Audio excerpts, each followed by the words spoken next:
కొమరం జిల్లా గంగవరం మండలంలో పులి సంచారం కలకలం రేపింది.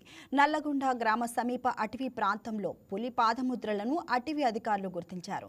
స్థానిక చెరువులో నీటిని తాగినట్లు గుర్తించిన అధికారులు పులి జాడను పరిశీలిస్తున్నారు. ఈ సందర్భంగా ప్రజలు అప్రమత్తంగా ఉండాలని, భయపడాల్సిన పని లేదని సూచించారు. పులి మెడలో జియో ట్యాగ్ ఉన్నందున దాని సమాచారం ఎప్పటికప్పుడు తెలుస్తుంది అన్నారు. రాష్ట్ర ప్రభుత్వానికి పులి సంచారంపై నివేదిక పంపించామని అధికారులు తెలిపారు. దీనిపై మరింత సమాచారం మా ప్రతినిధి రాంబాబు అందిస్తారు. ప్రాంతాల ప్రజలకి కంటి మీద కొనుకు లేకుండా పెద్ద పులి సంచరిస్తుంది.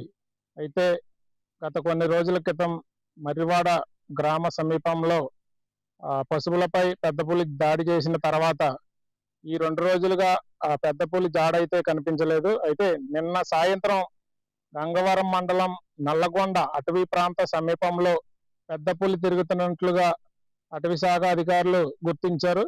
స్థానికులు సమాచారం అందించడంతో అటవీ శాఖ అధికారులు అక్కడికి చేరుకుని పెద్ద పులి పాదముద్రలను స్వీకరించారు. అయితే పెద్ద పులి అటవీ ప్రాంతంలో సంచరిస్తున్నట్లు అధికారులు గ్రామస్తులందరినీ కూడా అప్రమత్తం చేశారు.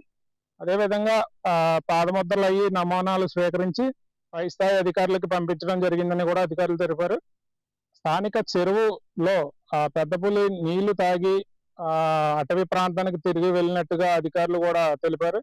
ఏదేమైనప్పటికీ కూడా ఈ 2 రోజుల నుంచి కూడా పెద్ద పులి తిరుగుతుందనే సమాచారంతో గిరిజన గ్రామాల ప్రజలైతే ఆందోళనలోనే ఉంటున్నారు. ఎప్పుడు ఏ ప్రాంతానికి ఎలా వస్తుంది అనేసి కంగారుగా కూడా ఉన్న పరిస్థితి కనిపిస్తుంది.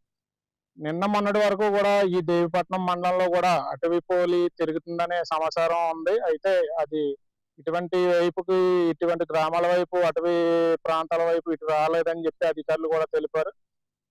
ఏదేమైనప్పటికీ కూడా పులిని త్వరగా పట్టుకుని ఇతర ప్రాంతాలకు ఎక్కడికైనా తరలించాలని చెప్పేసి ఇక్కడ స్థానికులు అయితే గట్టిగా డిమాండ్ చేస్తున్నారు.